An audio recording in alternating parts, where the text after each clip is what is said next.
राजनीति में आप अपना आदर्श किसे मानते हैं? राजनीति के अंदर देखिए, मैं किताबें पढ़ता रहता हूं और भारतीय जनता पार्टी के साथ में मेरा बचपन से लगाव रहा। मैंने पिछले इंटरव्यू में कहा भी था कि जब बचपन में थे तो भारतीय जनता पार्टी का बिल्ला और पोस्टर लगाने का शौक हुआ करता था और भागते थे, छीना झपटी करते थे पोस्टरों की, बच्चे थे। लेकिन एक भाव था और वो मुझे खुशी है कि उस भाव का प्रकटीकरण आज इस रूप में हो रहा है। और एक विश्व का सबसे बड़ा दल, जिसके सबसे बड़े नेता एक तो हुए हमारे भारत रत्न श्रीमान अटल बिहारी वाजपेयी जी, और अब अपने नरेंद्र भाई मोदी जी, जिनको भारत माता को परम वैभव पे पहुंचाने के लिए, जिन्होंने भारत का विदेशों में मान बढ़ाया, विश्व में मान बढ़ाया, इसके सांस्कृतिक पुनरुद्धार के लिए ऐसे ऐसे काम किए, सबके सामने है। धारा 370 को ले लीजिए आप, कश्मीर के अंदर आज तिरंगा यात्रा निकल रही है, कश्मीर के अंदर ताजिए निकल रहे हैं। 3 तलाक का मैटर लीजिए, जिसमें अल्पसंख्यक महिलाएं एक इतना बड़ा दंश झेल रही थी। लोगों के सामने क्यों नहीं, पता नहीं क्यों नहीं समझ पा रहे हैं कि भाई यहाँ पे तुष्टीकरण है, ये है, वो है, तरह तरह की भ्रांतियां फैला रहे हैं। लेकिन ऐसा व्यक्तित्व जो जमीन से जुड़ा हुआ है, उस पद पे बैठ के और माइक्रो एनालिसिस के माध्यम से इस देश की नीतियों का निर्धारण हो रहा है। मेरी इच्छा ये थी कि ऐसे राष्ट्रवादी नेताओं से प्रेरणा लेकर, जिनका ये भाव था, जिनके मन में कुछ लाइनें मेरे को याद आ रही है कि देश से है प्यार तो हर पल ये कहना चाहिए, मैं रहूं या ना रहूं, ये देश रहना चाहिए। सिलसिला ये बात मेरे यूं ही चलना चाहिए, मैं रहूं या ना रहूं, ये देश रहना चाहिए। मेरे नस नस तार कर दो और बना दो एक सितार। मेरी नस नस तार कर दो और बना दो एक सितार। राग भारती मुझसे छेड़ो, राग भारती मुझसे छेड़ो, यूं ही झनझनाना चाहिए, मैं रहूं या ना रहूं, मेरा ये देश रहना चाहिए। बहुत अच्छी, ये देश रहना चाहिए। इस प्रकार के भाव से ओतप्रोत होकर मुझे इस क्षेत्र में आने की प्रेरणा मिली और इसके प्रेरणा स्रोत हमारे पार्टी के नेता अटल बिहारी वाजपेयी, नरेंद्र भाई मोदी जी, भैरव सिंह जी शेखावत, जिन्होंने अंत्योदय को अपना लक्ष्य बनाया, पंडित दीनदयाल जी उपाध्याय, जिसकी विचारधारा पे हमारी पार्टी चलती है, श्यामा प्रसाद मुखर्जी, जिन्होंने कश्मीर को आज़ाद कराने के लिए अपने प्राणों को आहूत कर दिया। मतलब ऐसे बहुत सारे नेता हैं, सारे ही प्रेरणा स्रोत रहे हैं और उनसे प्रेरणा लेके हम आगे बढ़ रहे हैं। हम तो भगवान से दुआ करते हैं कि इन लोगों से प्रेरणा लेकर हम अपनी विचारधारा के साथ में आगे बढ़ रहे हैं। भगवान हमें इतनी ताकत दे कि कभी हम अपनी विचारधारा को छोड़कर भ्रमित ना हो, ऐसा हमारा सोचना है, मानना है। धोले जी, आप लाडनू विधानसभा क्षेत्र से भाग्य आजमाने की बात करते हैं, तो लाडनू में भी एक बहुत गहरी समस्या है, भ्रष्टाचार। पिछले 5 सालों में जितना भ्रष्टाचार हुआ है, उसको देखकर ये लगता है कि लाडनू भ्रष्टाचार में भी सिरमौर बन गया है। तो क्या आपने कभी भ्रष्टाचार के खिलाफ आवाज उठाने की जरूरत की है? शंकर जी, आपने अच्छा सवाल किया। लाडनू एक उदाहरण होता था, जिस सवाल को आपने किया, भ्रष्टाचार। इस तरह की परंपराएं लाडनू में रही नहीं है, चाहे वो लाडनू की पंचायत समिति हो, चाहे लाडनू का प्रशासन हो, चाहे लाडनू की पालिका हो। ये एक मिसाल थी। अभी आप भ्रष्टाचार की बात करें, यहां ईओ टेप होता है रोकड़ी पे से लेते हुए, या पटवारी ट्रेप होते हैं, यहां और भी कई अधिकारियों के गाये बगाए ट्रांसफर हो जाते हैं भ्रष्टाचार के संलिप्तता के कारण जी। लेकिन यहां के जो नेता हैं, यहां के जो एमएलए हैं, यहां के जो विधायक हैं, उन पे कोई गौर नहीं फरमाते। ईओ टेप होता है, 24 दिन जेल में रहता है, जेल से जमानत होकर यहीं ज्वाइन करने के लिए वापस आ जाती है डीएलबी का आदेश लेके। उनकी परवाह नहीं है। आवाज उठाने की बात आती है, मैंने आवाज उठाई, यहां के पार्षदों का सहयोग मिला, आगे जाने की बात थी, लेकिन डर के मारे भाग गया, ज्वाइन नहीं किया। उनकी कोई चर्चा नहीं करते। एक अधिकारी जो यहां आया ही नहीं, उसके बारे में ऐसे आरोप लगाते हैं कि वो भ्रष्टाचारी है, वो इस तरह के वहां भी जमीनें हड़प ली, ये कर ली।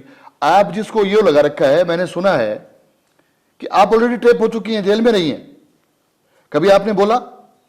सुनने में आ रहा है कि वो मेरे इच्छा से नहीं आई। तो आपकी इच्छा से जो नहीं आता है, वो तो आपकी इच्छा नहीं, और जो आना चाहे उस पर आपकी इच्छा क्या है ये आप जाहिर कर देते हैं। नहीं, ऐसा भी होता है क्या क्या कि जिस क्षेत्र का जो विधायक होता है उसकी इच्छा के बिना कोई अधिकारी उस क्षेत्र में लग सकता है, ऐसा भी होता है क्या? यदि उसमें योग्यता हो, यदि उसमें अपने क्षेत्र के प्रति सच्चा भाव हो तो क्यों नहीं होता?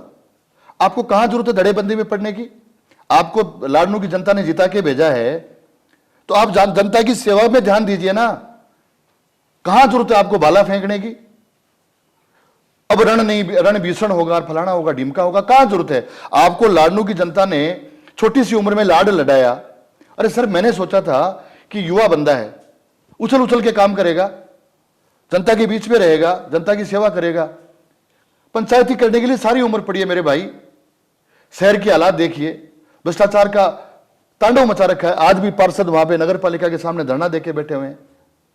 एक मामले में मैं भी गया था, भर्तियां होती है, पता नहीं किस किस की भर्तियां हो जाती है, फाइलों में से पत्रावलियां गायब है। पुराना ईओ कहता है मैंने उसको दिया, वो कहता है इसको दिया, ये आरटीआई का जवाब नहीं दे रही है। जब सवाल करते हैं कि एफआईआर दर्ज कराऊंगी, मतलब क्या हो रहा है ये? नहीं, आप लोग विपक्ष में, आपने मेरे को पार्टी ने प्रवक्ता का जिम्मा दिया। मैं 3.5 साल से भारतीय जनता पार्टी का प्रवक्ता हूं। चाहे यहां गायों का मामला हो, चाहे बायों का मामला हो, यहां पे लड़कियों के अपहरण हो जाते हैं साहब, लड़कियों के साथ बलात्कार हो जाते हैं, उनका प्रॉपर तरीके से थाने के अंदर एफआईआर दर्ज नहीं होती, उनके मेडिकल तक नहीं करवाए जाते। यहां से लड़कियों को डरा धमका के बेला फुसला कर भगा लिया जाता है। थानों के अंदर जब लेके आते हैं तो उनके साथ कॉम्प्रोमाइज करवा दिया जाता है। कौन सा कानून है? उस माँ बाप पे क्या गुजरती होगी जिन बच्ची को, जिन्होंने पाल पोस के बड़ा किया, और थाने में आते हैं और बच्ची कहती है कि माँ बाप को मैं जानती नहीं हूं, और उसमें उनकी संलिप्तता होती है, उसको डराया धमका जाता है, माँ बाप को प्रताड़ित किया जाता है। कौन सा शासन दे रहे हो आप? भ्रष्टाचार की क्या बात कर रहे हो आप? शहर में 4.5 साल में जो रास्ता सुगम है, आप चाहते हो कि मैं बस स्टैंड जाना चाहता हूं और आपको यह सुलभ रास्ता लग रहा है, क्या उस रास्ते से आप बस स्टैंड जा पाए? आपको लगता है कि पानी अब इस समय आना चाहिए, ये गर्मी का मौसम है, इस समय पानी आएगा, घड़ा लेके बैठे हैं गांव वाले, उस समय टोटी चलेगी, कभी चली क्या? जब गृहिणी एक रसोई के अंदर जाती है और शाम का खाना बनाती है कि यार अब थोड़ा सा लाइट है, उस समय लाइट काटती है, और जब लाइट आती है तो वो खा पी के सो जाते हैं। कौन सा प्रशासन दे रहे हो? ये माफ कर दो और वो माफ कर दो, काहे का माफ कर दो? बिजली के बिल वो हो गए, बिजली आएगी तभी तो बिल आएगा। मोबाइल बांट रहे हो, सारे के सारे मोबाइल जिन कंपनियों के एक्सपायर हो गए थे उठा उठा के उनको पेल रहे हो। उन मोबाइल्स के अंदर आप 10-10, 15-15, 20-20 फोटोज अपने मुख्यमंत्री की दे रहे हो। सरकार के पैसे का दुरुपयोग कर रहे हो। आप घर से दे रहे हो क्या? किस प्रकार का प्रचार कर रहे हो? आप पैकेट्स दे रहे हो खाने के। 15 अगस्त से पैकेट शुरू किए हैं, आपने देखा होगा, मैंने उसको सोशल मीडिया पे भी वायरल किया था। मिर्ची का कलर कभी हल्दी जैसा हुआ है क्या? क्या पीस रहे हो उसमें? राजनीति में तो रंग बदलना, नहीं राजनीति में रंग बदलना लेकिन सेकंड्स का काम होता है। देखिए साहब, राजनीति में रंग बदलना काम होता होगा, हमारी पार्टी की ऐसी फितरत नहीं रही है। ये रंग बदलो लेकिन जनता के स्वास्थ्य के साथ में खिलवाड़ करने वाला रंग मत बदलो। जनता जब फटकारा मारती है ना तो संभाले नहीं संभलोगे। और ये 2 महीने का समय बचा है, आपके सामने शंकर जी आ जाएगा कि जनता क्या चाहती है। और ये विधायक महोदय, अब तो क्या समय चला गया। मैं तो सर, मैं आपको आपकी बात काटता हूं, मैं तो 3.5 साल से इनको पुकार पुकार के थक गया। इनको सलाह देता हूं कि मत फैलाइए जातिवाद, मत फैलाइए यहां पे रंगदारी, मत फैलाइए यहां पे भूमाफियाओं का राज, मत फैलाइए शराब माफियाओं का राज। मैं इनके गांव में जाके इनके घर के सामने 6.5 मिनट पर पुकार के आया हूं, वहां पे चिल्ला चिल्ला के कह के आया हूं, अपने लाडले को कहिएगा कि एक बंदा रोज आपको पुकारता है, उसको सुनाई नहीं देता। मेरी बातों को उन तक पहुंचाइए कि जनता में त्राही त्राही मची हुई है। आपको बड़ी आशा की नजरों से देख रही है लाडनू की जनता, उनको संभालिए। कहां कहां, अरे बंगले बना लिए, बनाओ ना, कौन मना कर रहा है? धोले जी, एक बात बताइए कि बंगले बनाने में रहोगे, जनता के तो बंगले फूट रहे हैं।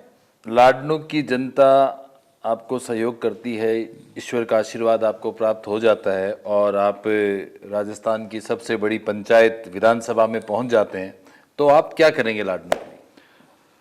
आपके मुंह में घी शक्कर, यदि ऐसा होता है और पार्टी मुझे मौका देती है और यहां की जनता यदि मुझे चुनकर भेजती है, तो मैं आपको यकीन दिलाता हूं कि जिन लोगों के अंदर ये जो खून मुंह लगा है ना, भ्रष्टाचोरी, रिश्वतखोरी, रंगदारी, शराब माफी, भूमाफिया, आपको जो थाने के अंदर जंगले दिख रहे हैं ना, उनमें अपने वो टोरे मारते हुए दिखेंगे। मैं आपको विश्वास दिलाता हूं, यहां पे भ्रष्टाचार करना दूर की बात है, ऐसी व्यवस्था बनाना मेरा मकसद है। और मैं आपको यकीन दिलाता हूं, ऐसा बना के रहूंगा कि भ्रष्टाचार हुआ, घटित हुआ अपराध, भ्रष्टाचार घटित हुआ, अपराध घटित हुआ, इस तरह के मामले होना तो दूर की बात पे, सोचने पे भी मजबूर कर दूंगा कि ऐसा सोचने से क्या हो सकता है। ऐसी मेरी इच्छा है, मेरी परिकल्पना है, मेरी मन की एक व्यथा है, और ऐसा करने का मेरा मन में है। यदि ऐसा मौका मिला, मेरी इच्छा शक्ति है कि इस तरह का भाव यदि आ गया तो फिर काहे का शासन दिया। आप मुझे यदि मौका मिलता है तो 5 साल के अंदर मैं आपको बताऊंगा कि क्या विधायकी होती है और किस तरह से भ्रष्टाचार करने वालों पे क्या नतीजे निकल सकते हैं, वे बिचारियों के साथ में कैसा सलूक होना चाहिए, और ये जो चवन्नीगिरी करते घूम रहे हैं ना, उनके क्या असर होता है, मैं आपको बताऊंगा कैसे होता है। क्योंकि जनता के बीच में आपको रहना पड़ता है। आप ये नहीं है कि वहां जाए और किसी नेता के साथ में जाके, और कोरोना काल के अंदर आपको याद है, लाडनू की जनता भूली नहीं है, उससे जो विभीषिका आई थी, लोग मर रहे थे, आप कहां होटलों में ऐसा कर रहे थे, वहां पे गाने सुन रहे थे। कोरोना के 2 काल आए, लाडनू के अंदर 12 लाशें एक दिन में निकली है हॉस्पिटल से। यार एक दिन आके कम से कम कहते, मुझे फक्र है, मुझे गर्व है इस बात का कि मेरे में भगवान ने मुझे शक्ति दी, मैं इस आइस फैक्ट्री के अंदर, उस मजेदार के अंदर रात को कूलर लगा के सोया हूं कि मच्छर ना खाए, वरना कूलर की क्या व्यवस्था थी। मैं उन 12 पीएचसी और सीएचसी में गया हूं जहां पे जो मेरी श्रद्धानुसार मुझसे बन पड़ा था, मैंने वहां पे लोगों के सहायतार्थ कुछ ना कुछ वहां पे समर्पित किया। मैंने अपने आप को समर्पित किया, मैंने मेरा मन समर्पित किया, मेरा तन समर्पित किया। मैं इसलिए आज जनता के बीच में फक्र से बोल सकता हूं। ये मासे जी कहां पे थे? अरे विधायक बनाया, आपको नेता चुना। नेता तो जब वो होते थे, हमारा इतिहास गवाह है, जब बारी आती थी, जनता पे संकट आता था, तो राजा जो होता था और जो सेनापति होता था सबसे आगे होता था और लड़ता था और मरता था। और यहां तो ऐसे भी उदाहरण है कि उनमें इच्छा शक्ति इतनी थी, देवीय पावर इतना था कि मरने के बाद, उसके सर कटने के बाद धड़ लड़ा करते थे। कुछ तो इतिहास से प्रेरणा लेते। तेजा जी की बात करते हो, तेजा जी के वंशज कहलाते हो, मैं भी हूं तेजा का वंशज, फेंक जहां तक भाला जाए। अरे तेजा जी के एक गुण को तो ग्रहण करते। तेजा जी के इतिहास को देखिए, तेजा जी के चरित्र को देखिए, जिन्होंने अपनी वचनबद्धता के लिए अंतिम सांस में भी सरप को दिए वचन को जीभ पे दंस मार के और निभाया था। आपकी वचनबद्धता क्या थी? आपका क्या था मैनिफेस्टो? आपका जनता, लाडनू की जनता के साथ में क्या वादे थे? उन वादों पे कभी खरे उतरे? शर्म करिए कि आपको कहना कैसे आ रहा है कि मैं तेजा जी का वंशज हूं। एक बात, एक विचार, एक भावना, एक प्रेरणा तेजा जी से लेकर उसको धरातल पे उतारते ना, तब मानते। जनता मर रही थी, आप होटलों में बैठे हो, शर्म आनी चाहिए। जवाब देगी, समय आ रहा है। तो आपके हिसाब से जनता ये सब पूछेगी? पूछेगी नहीं, अब पूछना तो समय निकल गया। अब सुनने पूछने का तो समय नहीं रहा ना शंकर जी, अब तो जवाब देने का समय आया है, जवाब देगी।